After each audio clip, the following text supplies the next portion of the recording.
Hi, everybody. Welcome to a new week of the Houston Sports Weekly podcast, remote for at least this first segment today. I'm Randy McAvoy here in Indianapolis at the NFL Scouting Combine. We spent a few days here alongside Texans insider for ClickToHouston.com, Aaron Wilson. It's been a busy week, and it's going to continue now as you're watching or listening this podcast as players continue to work out, representatives from teams. We'll continue to stay in Indianapolis for the next few days as well to wrap up business and continue the scouting of all these prospects. Aaron, over 300 made their way to Indianapolis this week. Team personnel, we're here. You're here every year. This thing keeps getting bigger and better, doesn't it? It's a gigantic event, a real tentpole event on the NFL offseason schedule. And you think about what it started out as, it was just a way to get medical information, just sort of have a standardized clearinghouse. And it's become a absolutely entertainment event. There are high ratings for this. People want to watch these guys run the 40-yard dash, bench press. They wish they could watch the interviews. I would be a fly on the wall for anything if I could see that, to know what they ask these guys. Oh, yes. That would be so entertaining. That's the cool thing, because they get time with these guys, 15 minutes or so. You don't find out a lot about them, but if you have structured questions, which they all do, you're going to find out a little bit about the makeup of all these guys, which is very important for every team. Right. People jokingly refer to it as speed dating because it is on the clock, and then you go and meet with someone else. And the thing about it is, for these guys, they have to sell themselves a bit, but mostly what the teams want is honesty. If there's been an incident, be accountable about it. Don't lie. They have all the information. They know a lot. They have NFL security. They do background checks. That's the character component. But they also want to know about your family. You know, what's important to you? What are you all about? And if they put you on the whiteboard, which is the chalkboard, and they want you to diagram a play, you better be ready, because they're going to find out right then how much you know about football. Absolutely. Now, we've heard a little bit about, which I think is really cool, because I'm with you. I'd love to be a fly on the wall during these discussions. So they take the Wonderlic test, but it's now called something different now. It's been out there on social media this week. It's a new name for the test, a new way they go about finding out more about these prospects. But for many, many years, it was the Wonderlic test, and we heard a lot about it. But they do whatever it takes to find out about these kids. Right. The Wonderlic test mostly tests logic, not knowledge. And they want to see how fast you can answer the questions. So what's your ability to process information? This one tests how do you deal with stress, which I think is very important. Mm-hmm. And a guy that tested really well, he was the Mr. Irrelevant, the last pick of the draft, but he did great on this test, and look how he performed. Brock Purdy, the 49ers quarterback. Wow, what a and look story. how poised he was. Absolutely. And so this test, they believe that it meant something. And guess who has tested very well, off the charts apparently? Bryce Young. There you go. So he is not only talented, he's also very smart and able to think on his feet. The Texans contingent was here. We had a chance to catch up with Mark Vandermeer, John Harris as well during the course of our stay here in Indianapolis.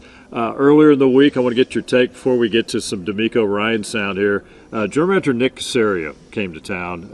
What were your initial kind of takeaways from his presentation at the podium? He seemed very upbeat, very relaxed, very complimentary of DeMeco Ryans and the start that they're off to, a few weeks onto the job right now. So his demeanor, the upbeat, positive, happy Nick Caserio that we saw at the press conference when they introduced DeMeco Ryans, and that he also mirrored at this. I'm told that behind the scenes it is exactly like that. Right. So this is not some act. This is Nick Caserio truly excited, and I'm hearing the collaboration. They were talking about the collaboration between him and DeMeco. It actually is good. That's what I'm hearing, that it's matching up. And so far, these guys have been a nice mesh, and that's what the Texans need. They need some teamwork from these guys. It's been nonstop work for these guys as they kind of put their ducks in a row and lay out the vision and the plan. That's the important thing when you have a new regime coming in, because we all know when the draft arrives in late April, we're approaching 50 days out now. Number 2 overall pick, number 12 overall pick right out of the gates as it stands right now in the first round. They've got to all be on the same page. Right. We've heard the word alignment. They used to use it in the Bill O'Brien, Brian Gaine era. Truly, there was not alignment. Now, I feel like there is alignment. All right, so Nick Caserio spoke. Did anything jump out at you? I mean, he didn't. Typical, we weren't expecting anything to be given away, but he gave a little bit of insight. You know, he was not opposed to a Laramie Tunsil contract extension. He was very respectful. He talked about the respectful dialogue they've had with Laramie. That hasn't begun yet. They haven't actually started like real contract talks, but he's open to the idea, and I think that means there's a chance. All right, so Nick Caserio was here on Tuesday, and then on Wednesday, head coach DeMeco Ryans paid a visit. he was smiling. Everybody was really happy to see him, and he was popular. Absolutely. With the media. A lot of people wanted to have time with him. Glad that you got some time with him and that he was able to share some more insights additional to what his vision is for this program. And you think about DeMeco Ryans. I mean, we're going to Harry and Izzy's. Good restaurant here, by the way. A little plug for these guys. Spicy shrimp cocktail. I'm passing St. Elmo's, and Omar Khan, the Steelers GM, stops me on the street. He says, Houston, you got a coach. Yeah. And we've heard that a lot. I didn't approach him. He knows I'm from Houston, and he's a very respected guy. Yeah. This has happened all week. You guys are talking about DeMeco. It's been a great story. All right, right now we're going to listen in, and then we'll finish up this segment. We're going to listen in to some extended sound from the new head coach of the Houston Texans, DeMeco Ryans. He took to the podium. He met with the national reporters and a group of us locally as well on Wednesday here in Indianapolis. Listen in to Texans head coach DeMeco Ryans. Yeah, very excited about the coaches that we were able to hire. I think starting with Bobby Slowick as our offensive coordinator. Bobby is a tremendous coach. Right? He's one of the smartest coaches I've been around. Always looking to grow, looking to learn more. Bobby has helped me as a coach grow. So I'm very excited to see Bobby get with our players, and guys are going to be fired up. He brings great energy. He's a great teacher, and the guys he's been around, they love him. So then on the defensive side, adding Matt Burt, another guy's passionate coach. He's a really great teacher, energetic, very knowledgeable coach, and I'm excited about what he can do, what he can bring to our team. I think our guys are going to love him. Then on the special teams front, with Frank Ross being there, the special teams did an awesome job in previous years there, and just to keep him in place, keep some continuity there with our special team. He's teaching the same style that I want to play on offense and defense. It's an aggressive, attacking style, and I'm fired up to have Frank as well. Yeah, it's been awesome working with Nick. I mean, we hit the ground running. It hasn't been many breaks or much rest, so we've hit the ground running.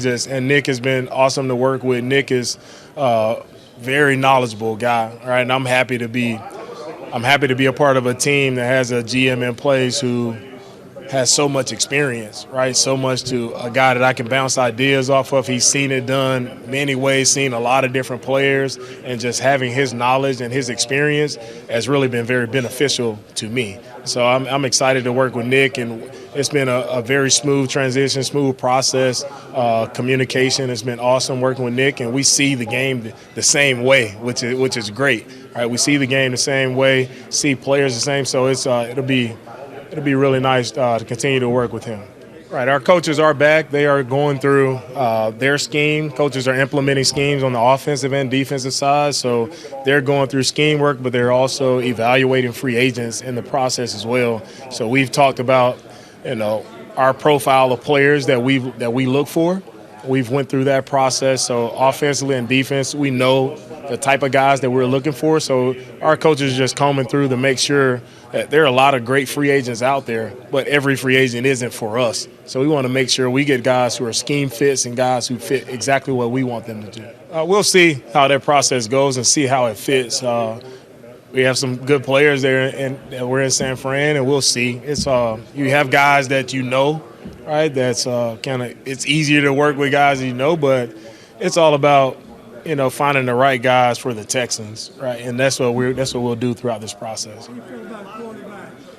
About quarterback, all right. Quarterback, we have one quarterback on the roster, all right. So we have to add at that position, and we'll do it through free agency and the draft. We have to add 2 guys to our roster. So looking to find the best guys that we can add. Then there's a good group of quarterbacks in free agency and in the draft. Yeah, it's one day at a time, all right? And I'm not really focused on what happened in the past, but where we are right now and moving forward with our organization. I feel really good about the staff we have in place. I feel good about our process and how we're working together to help build a successful team. And what happened in the past is the past, but we're moving forward with what we have right now. I think I'm relatable to guys because I've been in these guys' shoes, right? I played the game. I've been here through this combine process. I've played the game, played at a high level. I understand what players go through, not only on the field, but it's off the field where guys are pulled in a lot of different directions. So understand that for you to be able to be a good coach, you have to be able to connect with guys, right? And it's not just about telling guys what to do. It's being on that level with the guys where they have a true mutual respect for you, and you guys truly feel that I have their best interests at heart. And that's the only thing I care about is developing great men on the field and off the field. And I'm indebted to those guys. I want to see them be as successful as possible, see them create great lives for their families moving forward. That's my connection with players. All right, great to hear DeMeco Ryans here in Indianapolis really open up about all things Texans, and I like the way he's already carrying himself as a head coach. He's stepping into that role right now, and he's not even on the field yet. Very personable, very approachable guy. You know, the thing about DeMeco's press conferences, they're not just entertaining. He gives real information and real answers, just authentic, and I think he really hasn't changed. From people that know him, you know him a long time, this is who DeMeco Ryans is. So I think this is just the start. Yep. And we'll have more to talk about once some action happens. You know, they start signing some guys and start playing some football games. But this is a great start. I want to ask you real quick before we wrap up this segment on the Houston Sports Weekly podcast, his staff. He hit on that. He addressed that. He really has a good staff coming in. I know he's really pleased with. He's surrounded himself with some top-notch quality talent. Absolutely. You think about Bobby Slowick, who's a coach's son, 35 years old. He came up with DeMeco in the defensive side of the room. Right. They worked really closely together when they were just like on the bottom rung of the coaching ladder. So this guy's worked his way up. And I love that he had support because he is a first-time play caller. So Bill Lazor and Shane Day, who have both called plays in NFL games, been offense coordinators, he has some support. He has some really sounding boards. And that's when you have a mix of youth and experience, and I think it was very intentional the way they put the staff together. All right, about 15, 20 seconds. What's coming up in the weeks ahead now after the NFL Scouting Combine is over? What's next? Right, it's time to negotiate. It's free agency time. First with your own free agents and a little bit of, planting some seeds perhaps. People have like little general discussions. Yeah. John Weeks got paid. John's back. Yeah, shout out to John Weeks. Almost fully guaranteed, the whole contract. Very close to guaranteed. Taylor Stallworth's back. You're going to see more of these re-signings. So a lot of the guys are going to be back, and they're going to have more meetings. They're going to talk with guys. And I expect the Texans to re-sign some of their other free agents before the start of free agency, the official start. And Brandon Cooks, do you think they can somehow figure it out, or do you think his days are numbered now? Well, figure it out in the sense of getting him accommodated off the roster. Or staying. I was going to say, there's a chance he could stay. No, there's a chance. As Mike Tomlin so aptly said one time, and said it many times, I should say, you want volunteers, not hostages. That's true. It's well put by Mike Tomlin. All right, good stuff. He is Aaron Wilson, the Texans insider, and a great writer nationally and locally as well. Click2Houston.com. Great to chat with you. Great to spend some time here at the NFL Scouting Combine in Indianapolis and spend time here on the Houston Sports Weekly podcast. Enjoyed it. Thank you very much. All right, we're going to take a quick break. When we come back, Ari Alexander has much more as the Houston Sports Weekly podcast continues.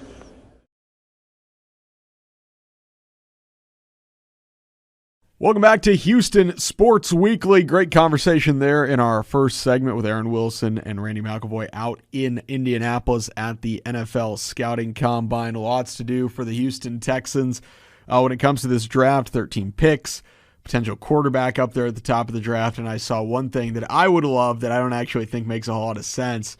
Sean Salisbury, friend of the program at 790, mentioned the Texans could pick running back from University of Texas, Bijan Robinson at number 12, which I don't think makes a whole lot of sense because they have Dameon Pierce, and that running back position is so devalued that you could get a guy who's like 80% as good as Bijan Robinson in like the 5th round. Not to say that I don't think, of course, if you watch Sports Sunday, you know my feelings about Bijan Robinson, which are all incredibly positive. Covered the kid in high school, and he was at South Point Catholic in Tucson. Thought he was an incredible player and a great young man. And I think he proved that very, very well at University of Texas, where he won the Doak Walker Award and did a number of community events up there in Austin, and is just kind of all around showed that he's got a chance to be one of the faces of the NFL if he plays well in the league, just based on his personality, who he is, and the talent and skill set he has, both on the field and the connections that he makes in the community. But here in the second section, we're going to talk not about football, but about college basketball, because March Madness is here. It is March. It's coming up. The University of Houston Cougars are your number one team in the country. It's an advantageous spot. They will likely be, unless something disastrous happens, a number one seed in the NCAA tournament. And it's going to be tough to knock them off. They're the type of team that you just do not want to play in March, as the Arizona Wildcats found out last year. They had Benedict Mathurin, who is a lottery pick. They had this very talented team. They like to run up and down the court. And the Houston Cougars are just such a good team at dictating pace. They will grind you down and offensive rebound you and 50-50 ball you to death. And that's what happens. And so not only are they tough to play no matter what seed they are, they could be a 4 seed, 5 seed, 6 seed, or whatever. They're always just a bad matchup, because of the pace and style of play that they play at is very different from a lot of teams that win on athleticism. So if they play against like a slow-paced team that runs the pack line defense like a Virginia or Wisconsin or whatever, they can play at that pace. They can grind you down too. Or if they play like a running gun team like in Arizona, they will just control that pace and slow you down. I think that's why it's very tough to beat the Houston Cougars. Really, the only chance you have is if your guys are hitting shots at a ridiculous rate, or you're significantly more athletic than them, which is very difficult to do because they're very athletic, or Houston is just not hitting shots. So they've only lost 2 games this year, one to Alabama and a close one, and Alabama is going to be a 1 seed, and one to Temple. And that was a game where they just weren't hitting shots. They weren't making free throws. They weren't executing. And I think that's kind of the only way that you can beat the University of Houston Cougars. Otherwise, they're to some degree going to out everything you. And senior night this week against Wichita State. They have one more conference game against Memphis. The AAC is locked up. I think they'd have to lose twice to get knocked out of a 1 seed. If they lose one of these games, then win the conference, they're a 1 seed. If they win these games and they get upset in the conference tournament, they're a 1 seed. I think they would have to lose twice, maybe twice to the same team.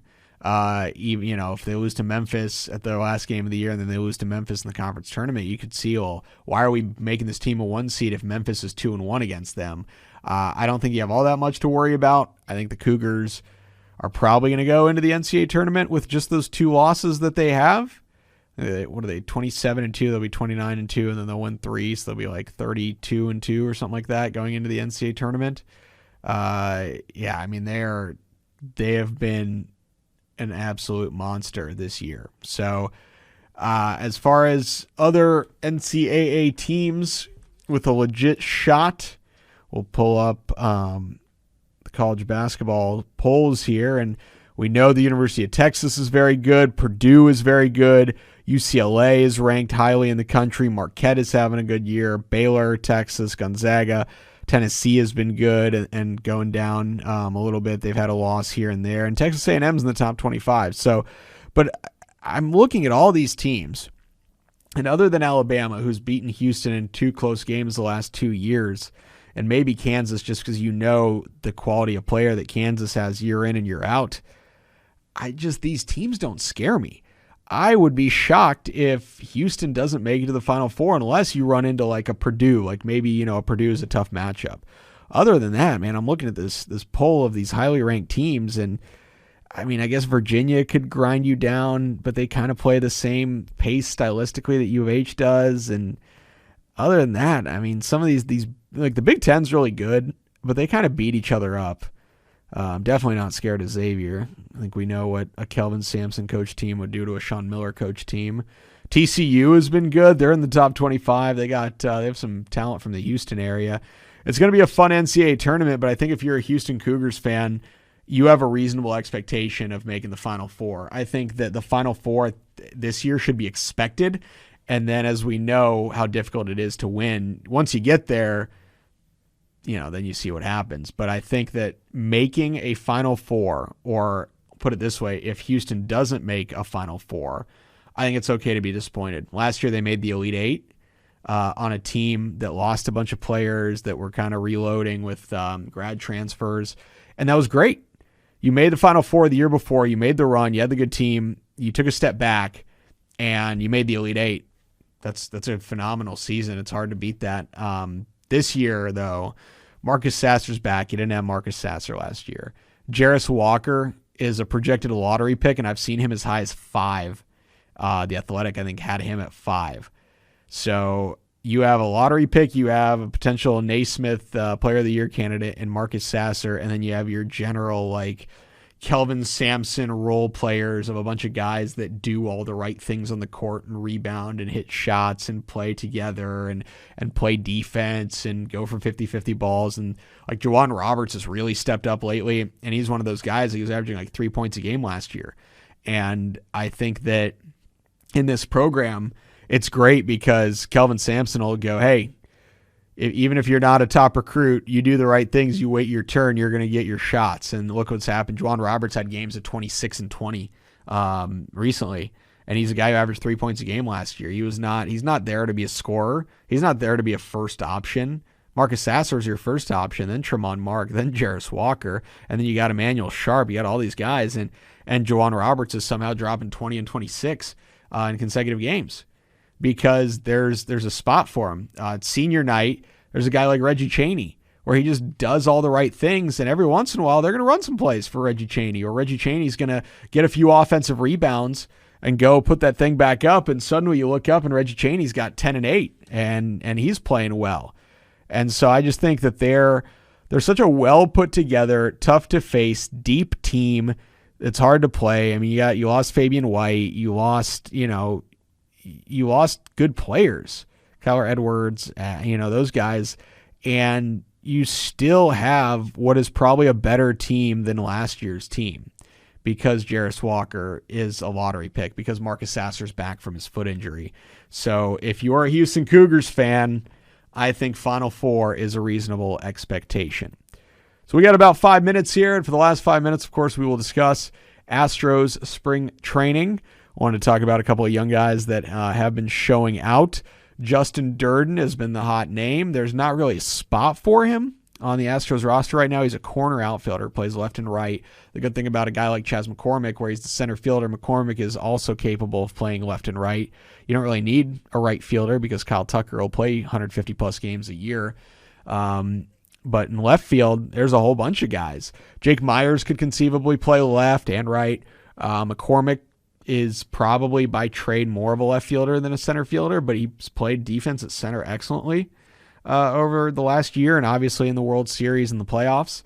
Yordan Alvarez plays left field. Michael Brantley plays left field, but there is a chance for Justin Durden, because right now, and Dana Brown mentioned this during one of the games, Yordan Alvarez hasn't gotten into a game yet. The hands are still bothering him. He should be ready for opening day. He should start getting into games, swinging a bat middle of the way through March, through spring training.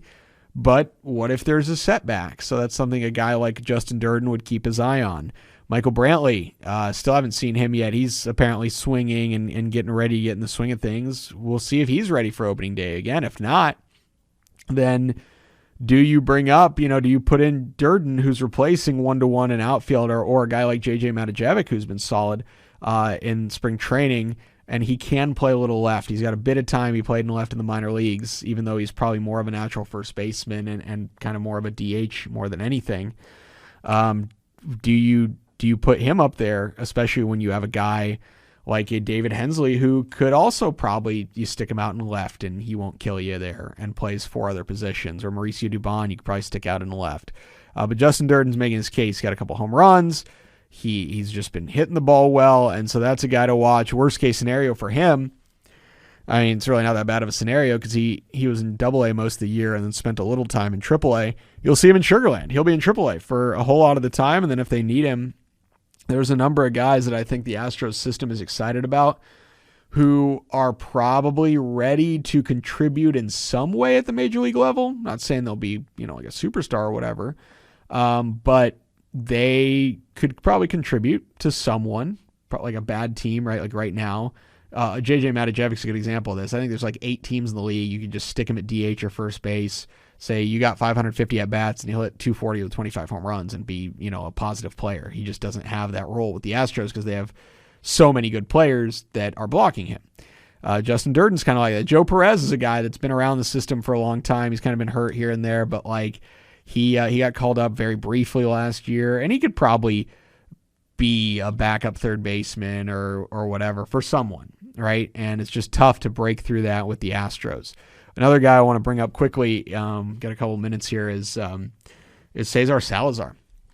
Part of that catcher battle. I don't think he's going to beat out Yainer Diaz and Corey Lee for the backup catcher spot to Martin Maldonado, but I think he's the next guy up after that. I think he is C4, catcher 4 in the organizational depth chart, behind Maldonado, behind Lee, behind Diaz, and then there's Cesar Salazar. And it's a really good question of, one, the Astros didn't sign Wilson Contreras to a long-term deal, partially because and Maldonado has talked about he didn't want to take a bench role. He believes that with his game calling ability and his defense that he should be the starter, or at least the halftime platoon starter. And he wouldn't be doing that if they got Wilson Contreras, who's one of the best catchers in baseball, who's now in the Cardinals. But after his contract ends after this year, so do you bring back Maldi on a 1-year deal? And, he doesn't really give you anything on offense, or you have all of this year, or at least up to the trade deadline, to figure out, are Yainer Diaz and Corey Lee the future? Is maybe just those two are your split? Diaz for offense, Lee for defense. Can Lee's game calling improve and its feel improve to the point of where you don't need Martin Maldonado anymore, or you don't need to trade for a vet at the deadline? That was something I thought that they could get a guy like a Jacob Stallings, who had really good catching numbers in 2021, but not good in 2022, but would have come, relatively cheap prospect cost, or a Tucker Barnhart, who ended up signing with the Cubs, who I think would have come at a relatively cheap prospect cost from the Tigers at the time. And they ended up going with Christian Vasquez, which worked out great. And now Vasquez signed a 3-year, $30 million deal with the Twins. So that worked out for everyone. So Corey Lee, Yainer Diaz, and the last thing we'll talk about before we sign off here, those guys need to prove not only to make sure the Astros don't trade for someone at the deadline, but also that they don't need to get another catcher for 2024. This has been Houston Sports Weekly. Thanks for watching. And of course, follow along on TV and online at click2houston.com and on the KPRC 2 Plus app. March, it's madness. Baseball starts at the end of the month, and March Madness starts in just a couple of weeks. Thanks for watching.